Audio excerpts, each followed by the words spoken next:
June. Hi, say it's all right. Yeah, I cannot get this camera to work.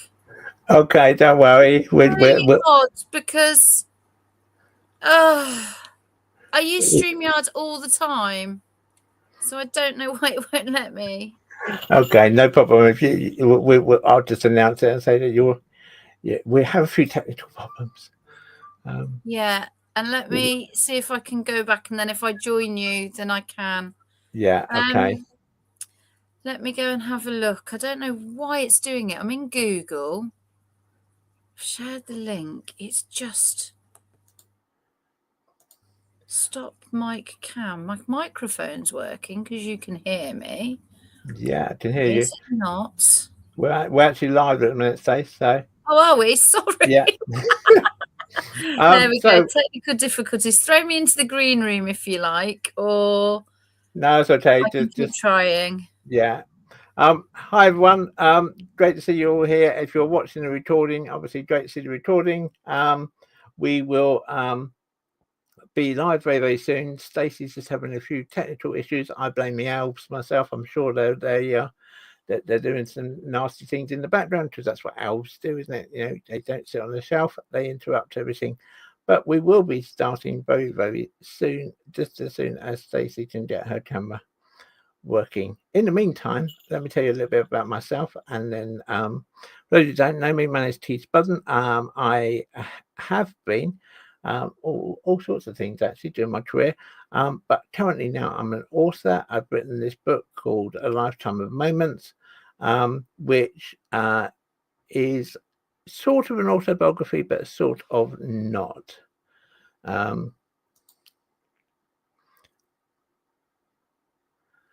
And so, yeah, we're pretty well ready to roll, I think, as soon as Stacey comes back. Hi, Dawn. Great to see you here. As always, technical problems.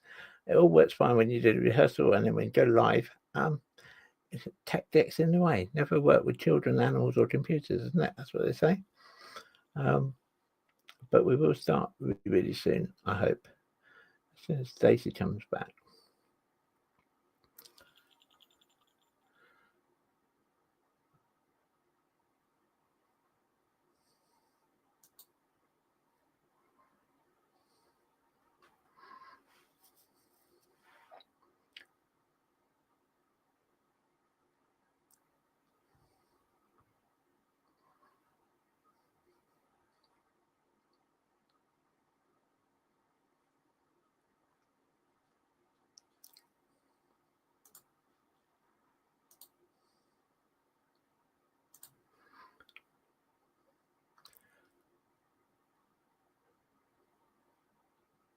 Well, what I'll do whilst we're waiting for the technical issues with Stacey is I'll make a start because I know the first couple of questions that Stacey was going to ask me anyway.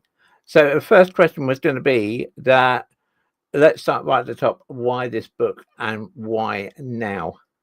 Why this book? Because in the last 10 years or so, probably, I've had a number of people say to me, do you urge that your life is really inspirational and you really should write a book about it?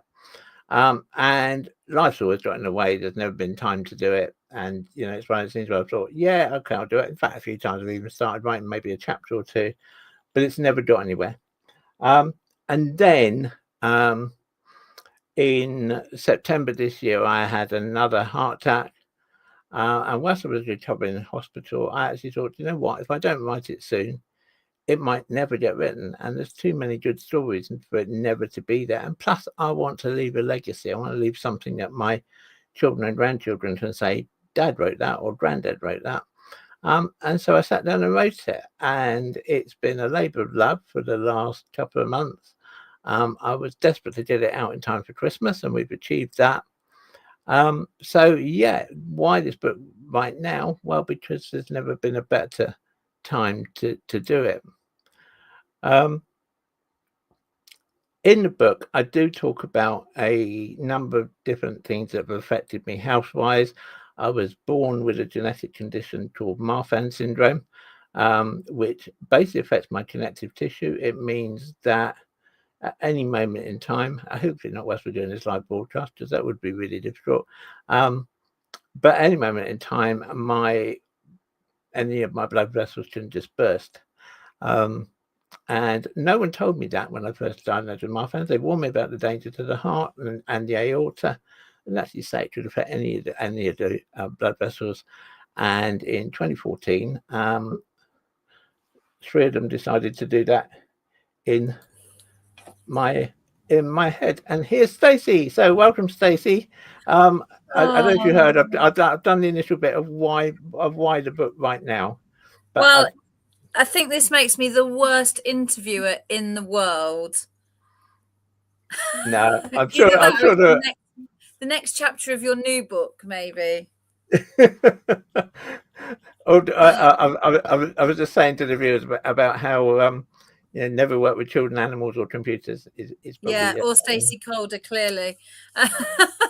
So right, Stacey, over to you. Over to you. Do you want to introduce yourself, and then we'll take you from there? Oh, bless you. Hi, guys. I am Stacey Calder. I run a business called the Business Success Network and Magazine. I was recently described by Keith in his book as the Nigella of networking. So I'm owning that. Like, that is the best compliment anyone could ever give me. It made me cry a little bit. I got very overwhelmed. And it's my pleasure to interview Keith today. Absolute pleasure. We've known each other now for a couple of years, I think. Oh, probably a bit more, maybe. Probably about 5 years, Stacey. Yeah. Wow. And you haven't got rid of me yet. So you might after today's technical issues. So shall we? So you were just saying you've introduced the kind of the why you wrote the book. Why I wrote the book, yeah, but that's as far as I've got. So that's perfect. No, so I'm going to ask you some questions today, all about. We want the juicy details. We want the nitty gritty. We want to know all about kind of why and the how and the fact that you've got this elves workshop going on. Am I allowed to mention that picture that you promoted the other day? Yes, I don't see why not. Yeah. Keith, honestly, I had my phone, I looked at it and I went, oh my word, I've never seen Keith in such a small dress before.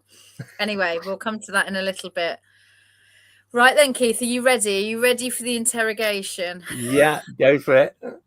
So we're going to talk about, you've talked about the why you wrote the book. We're going to talk a little bit about kind of the emotion and the laughter. You know, I was just saying I was laughing at one of your posts the other day, but one thing the early readers have said they love is that mix of, you know, the emotion. So you've got a lot of humor in there, but you've also got a lot of heartbreak.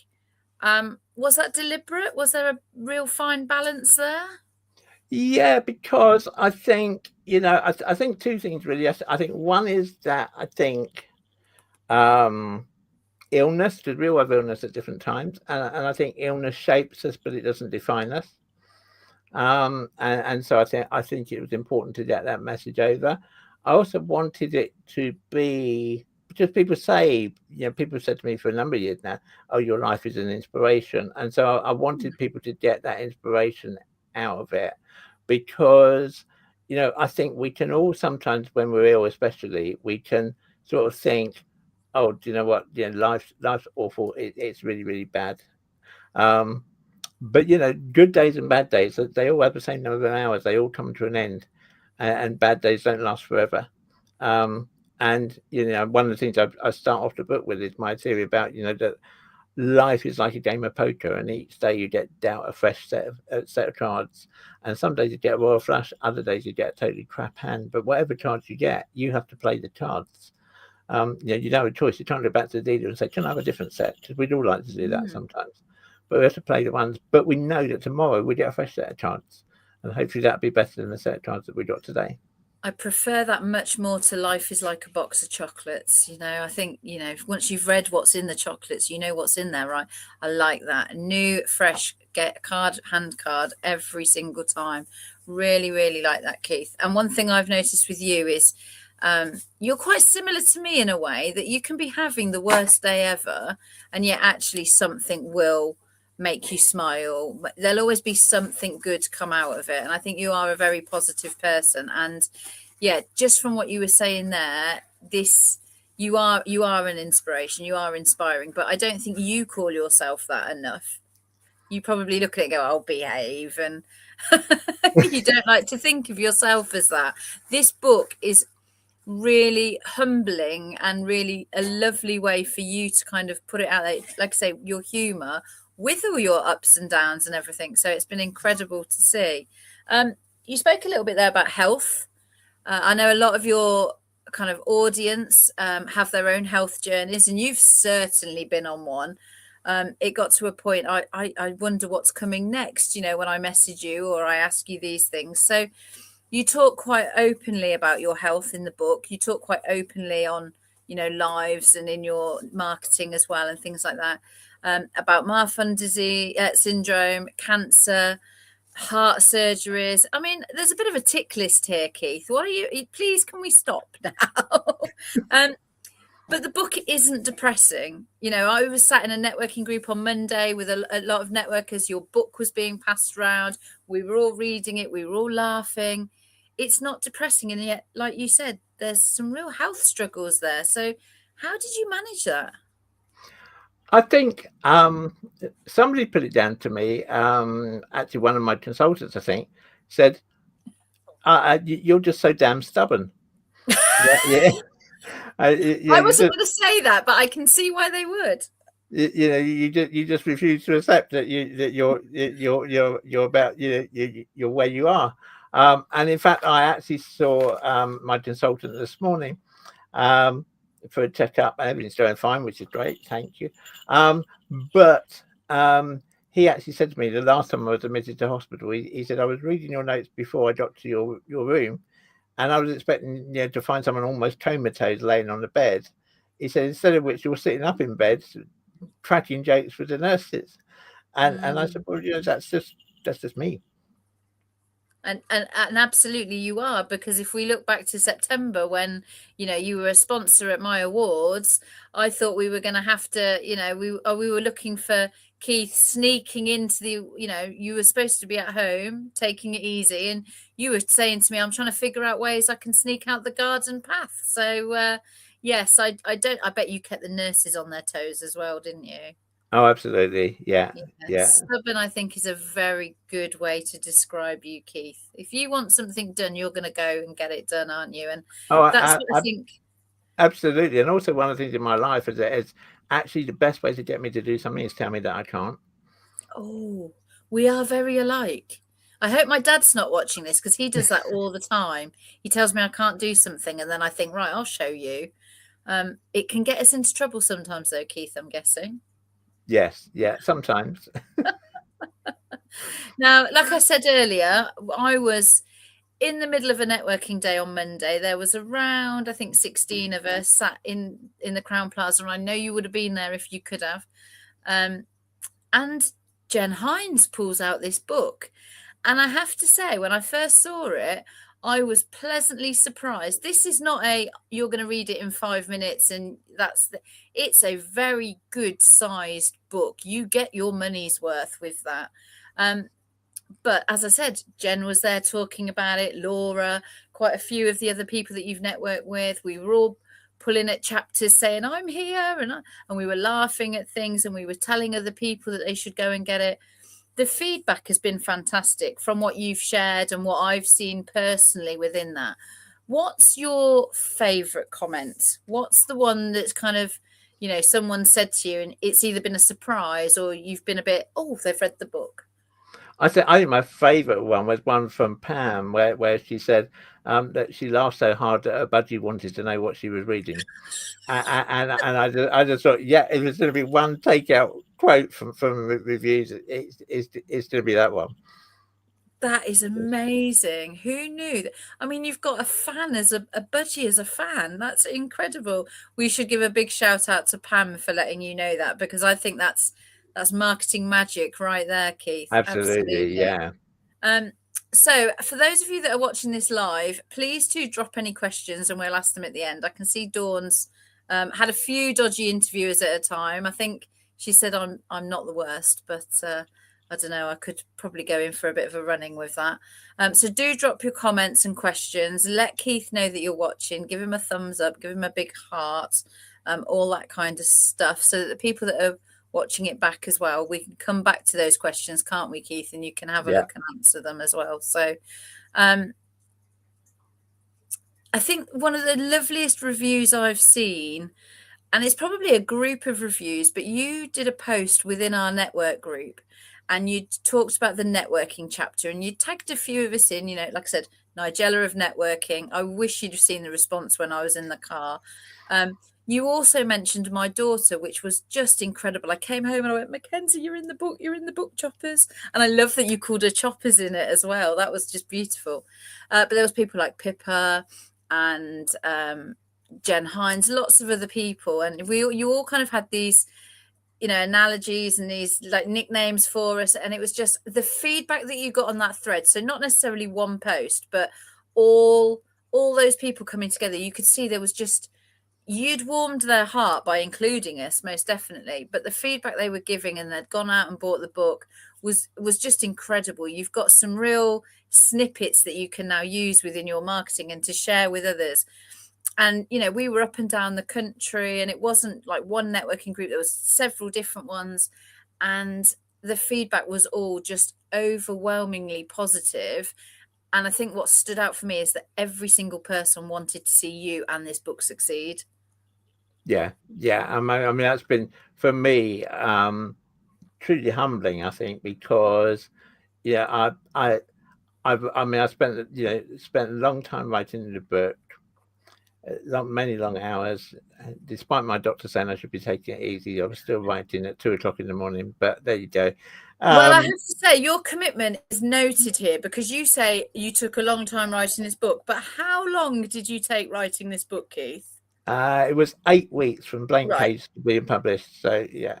So that is a long time, but you've well and truly given me a kick up the bottom, because it's took me a hell of a lot longer, and I am at not even halfway there. So I honestly, when you said that, my jaw hit the floor a bit. To know that you were having some health struggles and yet you still managed to write a book in 8 weeks is incredible. I think a lot of people will be watching this going, that's not a long time in the grand scheme of things. But yes, at 2:00 in the morning, Keith, you probably should have gone and had a little bit of a kip. Just a bit, yeah. But yeah, I think when I finished it, I had, and then put it out to market, I had real imposter syndrome. Yeah, real. Why would anyone want to read my story? But equally, I did find that when I was writing the book, how I suddenly realized my life was not quite so ordinary. Because there's things I've done, people I've met. I mean, there's one whole chapter you might have seen towards the end of the book, which is just me name dropping of people who I've met. Got to get it in there, even though Princess Anne told me that I shouldn't. But it made me realize how much that I have done, and also I've got to say it's already inspired me to write a volume 2. So there's more coming. So if you buy this one and you're not mentioned, so you think you've escaped my humor, then just be careful. But I've tried to write it all a little tongue in cheek, but with some serious points. There are some serious moments in there, but I suppose my overall aim with the book was to make it that, if someone's having a shit day, that they can look in that and they find something to make them smile. And if that works, then it's achieved its aim. It's my job here is done, because that's what I wanted to do. I love a triumph for Dawn. Yeah. And it's funny you say that, Keith, because I've had clients before that have wanted to write books, and they've asked me to help them with their accountability and stuff like that. And one of them was it was kind of an autobiography, but again, it was about her alter ego as a superhero. And we got it published, and she said, oh my, exactly what you said, no one's going to buy it, or this kind of thing. My imposter syndrome kicked in, and her publisher said to her, and I've always, this was going back probably 10 years ago now. She said, once you've publish that book and it's out in the open, it's not your book anymore, because you can't stand behind everybody while they're reading it. Everyone will take something different from it. And I suppose as an author, that's quite hard to kind of imagine that, oh no, you know, they haven't got your tone of voice, or they don't know what you mean by that. And it's really quite interesting. And this is not the first time you've published a book, is it, Keith? We know that. I've got some copies of the other one. But I suppose this is more personal. Absolutely, yeah.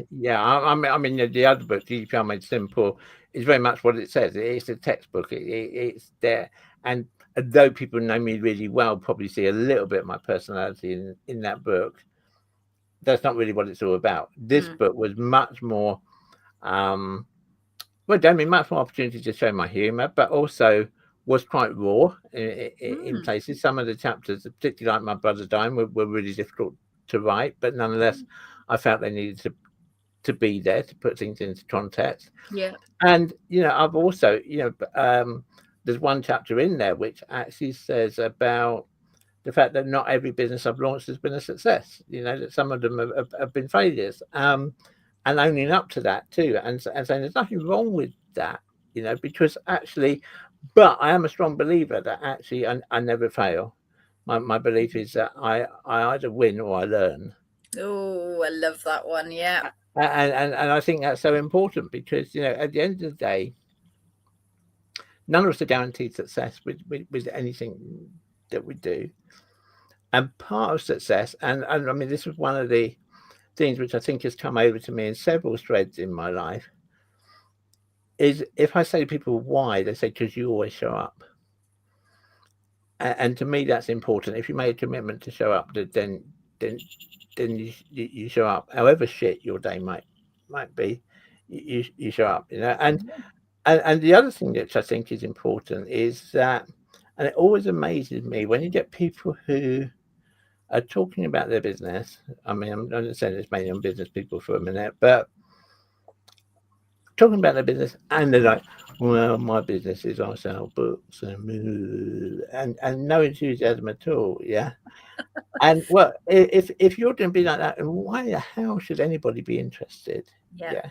So I've done it. I know you've done it. I'm sure. I've bought things. I've bought things that I have no idea what it's about. I just loved their energy, you know. And I have to say, this book is one of them, because you could have just showed me the cover and I'd have said, well, I'm going to buy it, Keith, because I want to support you. But actually, when you open it, the content is amazing. You've just got Dawn's comment up there. So understanding the true difference between being a writer and an author is the biggest distinction between those who write for purpose and those who write for ego. Couldn't agree more, Dawn. Absolutely. Funnily enough, I run a business magazine. When I was talking to a coach about, you know, who goes on the front cover, and he said the one with the ego that's going to pay for it. So I was like, really?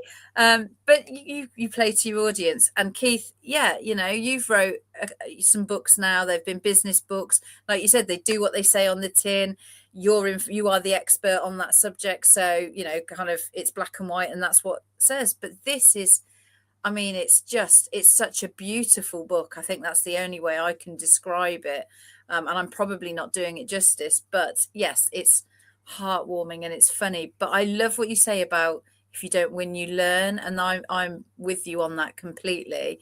And I think often as business owners and just in life in general, we learn and we respect people more when they share their negatives, they're not so positives. We live in this social media world of these Instagram lifestyles, and we know, you know, turn the camera around and there's chaos behind it.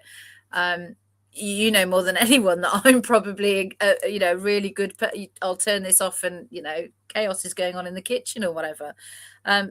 So I love that. I love that you shared. I love, you know, how bless you for sharing stuff about your brother and all that kind of thing. But I've seen people post on social media where they failed. You know, this business went wrong. That business went wrong.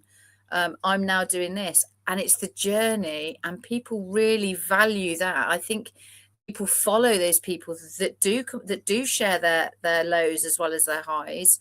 And you've always been really honest about stuff. And I think that's real. I think it's incredible. And I think that's why people will love this book, because it's real and it's honest. Yeah, And those I hope. elves are hard at work as well. Oh, absolutely. Yeah. No, I hope so. Yeah, it is gritty in places. You know, it has its emotional moments. It has its very funny moments too.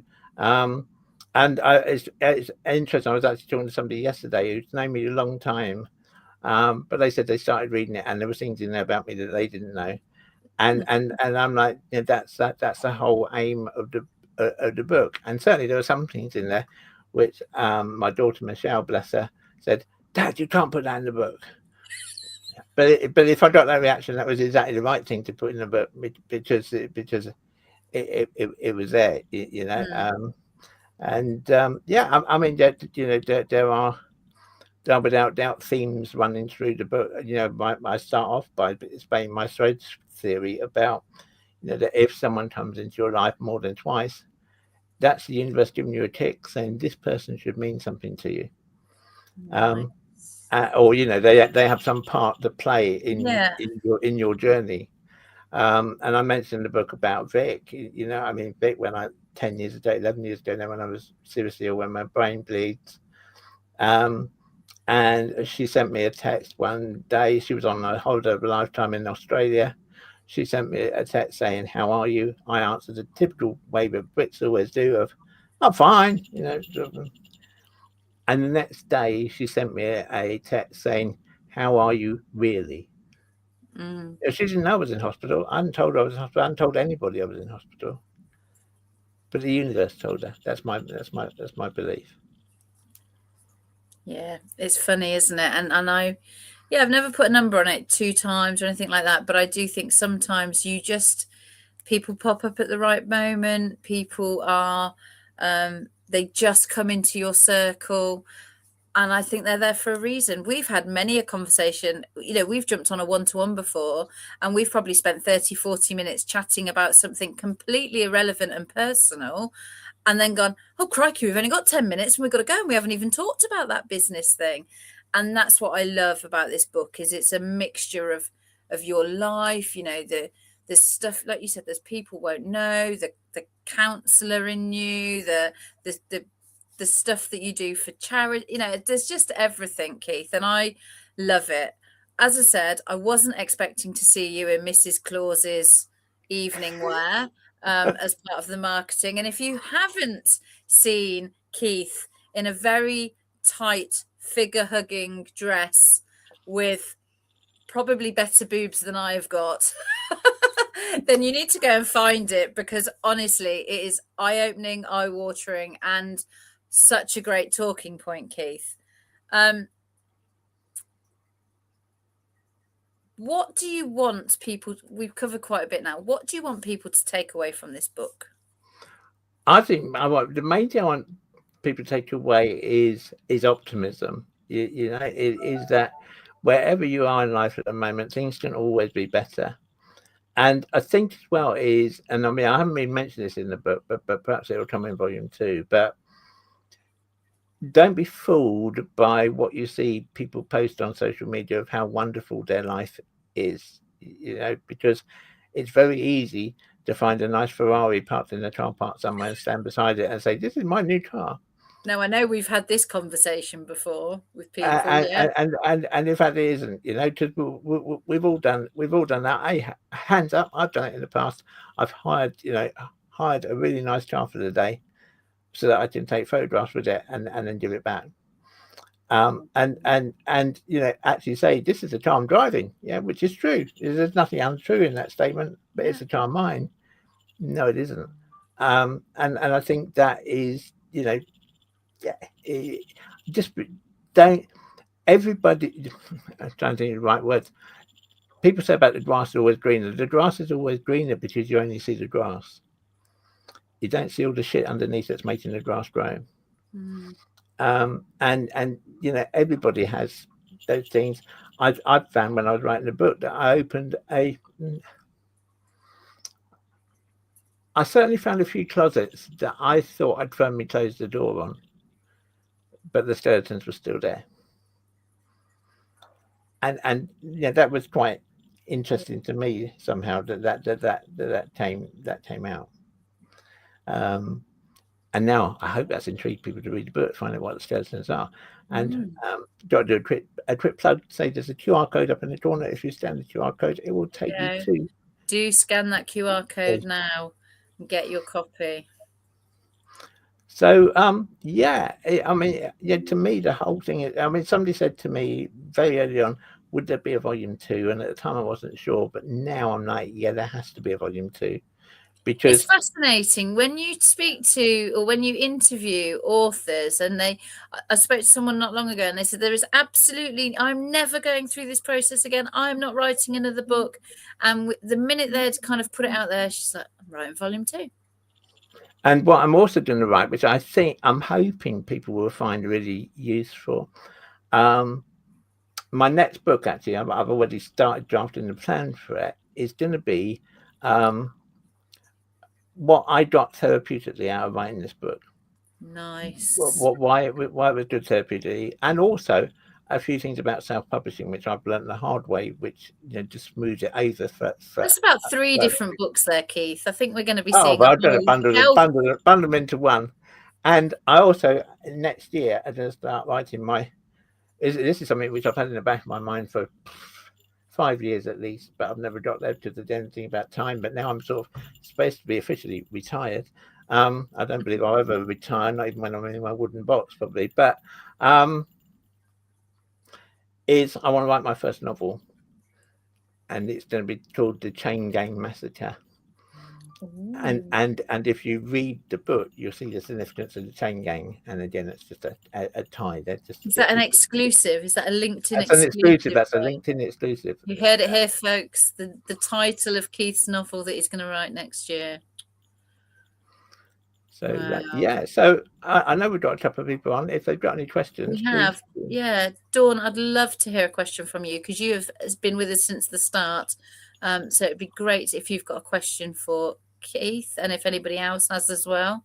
Dawn's just saying, the soul always knows what you want. Integrity is everything. I can't see who the LinkedIn user is that says you can't beat authenticity, and I agree with that. The whole fake it till you make it, that's never been something we've kind of really worked with, is it, Keith? It's always been be real, be transparent. I do think your audience is drawn to you when you're real, and actually you were talking about this kind of thing and how being real and transparent. And in 2025 nowadays, it's twofold, because not only have you got the people that are renting cars and look at my laptop lifestyle, but you've got AI.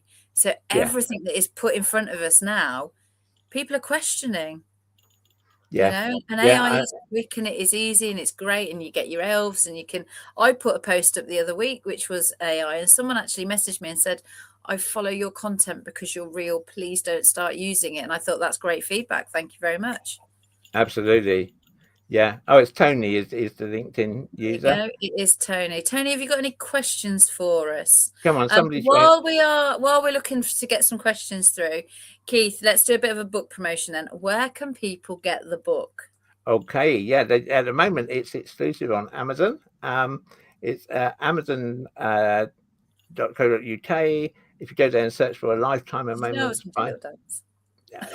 great, yeah. Lifetime of Moments by Keith Budden. You will find it. Please go and buy it. My grandchildren's Christmas presents depend on it. And no one wants me to post them with tearful faces on Christmas Day because not enough people bought the book. So let's get out there and buy it, because I'll blame it on everyone. I love that. There you go. If you do not, when we say about AI there, just to say that every single thing it's in the book is real and has happened. And I've changed a few names in places to protect the innocent. It could be, but you didn't change mine, so I'm clearly not that innocent. You're not that innocent, Stacey. No, but where it was important, I didn't do anything naughty enough. That could be. There's an encounter I've had in there with a famous racing driver, and I've changed their name to protect their reputation. Now we all Shall want I to say? know, right? Go and buy But the book and see if you can guess who the real famous racing driver is. and Oh, so Tony's book. What's the one thing you didn't write about that you wish you had? Funny enough, that actually came up this morning because I was in networking group actually standing in for Stacey. And one of the questions there was about what's the strangest thing that you transported? And I realized that one whole episode that's missing from my book, or from volume one of the book, the current book, is it talks about different businesses I've run. But the one business that I realized I'd left out, and I didn't deliberately leave it out, it was only just a conversation this morning brought it to mind, was I had a business called Love Tickle. And Love Tickle used to sell adult toys. and it was And your business. mm, Oh, Keith, you dark horse, you. and one of our best sellers was pole dancing poles. And one Christmas, it was about this time of year, it was probably a week later, we had a load of orders once to go out for Christmas. The distributor couldn't promise to get us to them on time.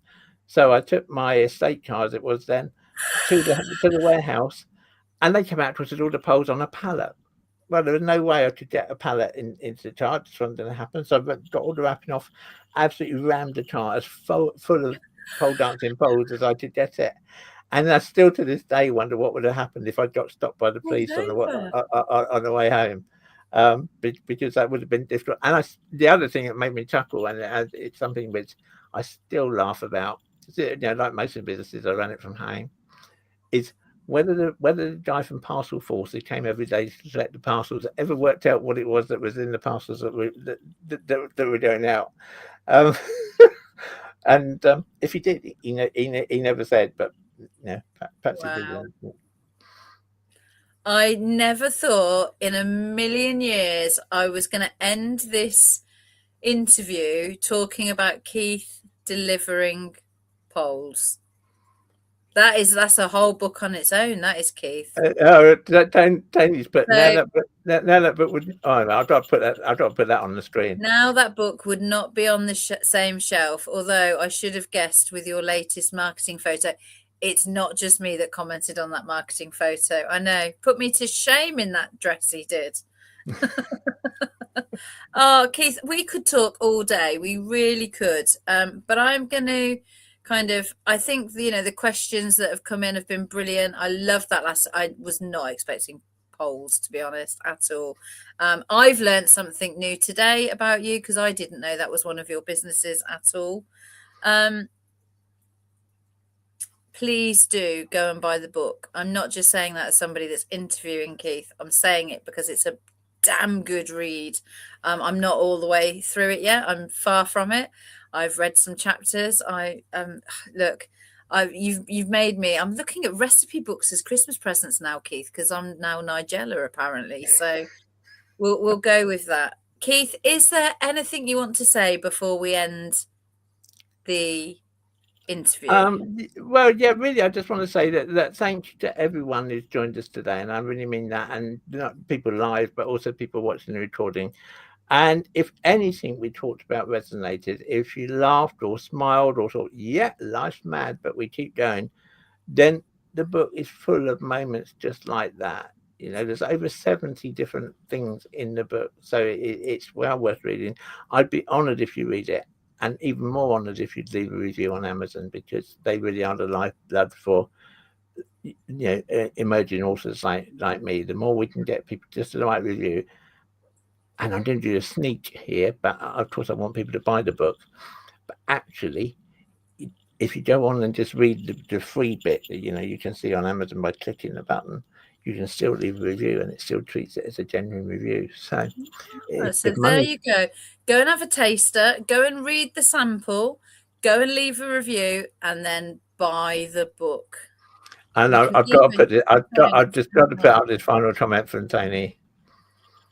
Thank you both, and good luck, Keith. Looking forward to the pole booking out next Christmas, and not to be confused with the North Pole. Absolutely. Wow. Christmas stories, poles, inspiration. networking, Nigella, elves, Keith in a dress. I mean, we've had it all, Keith. And you didn't mention Sonia at all. So. Didn't mention Sonia. That's what people are wondering now. It has, hasn't it? Okay, well, I say thank you very much, Stacey. Thanks for agreeing to come along and interview today, because it's been wonderful. Really enjoyed it. Genuinely, thank you for having me. Thank you for asking me, because it's been an absolute pleasure, and I love doing these interviews and things. I haven't done one for a while, so when you jumped in my inbox and said, "Do you fancy this gig?" I was like, absolutely. So it couldn't have been for a nicer person. Great. Okay. Well, thanks everybody, and as I say, have a good Christmas, and make it an even better Christmas by buying the book. And thank you very much, everyone. So with that, I will end the live stream.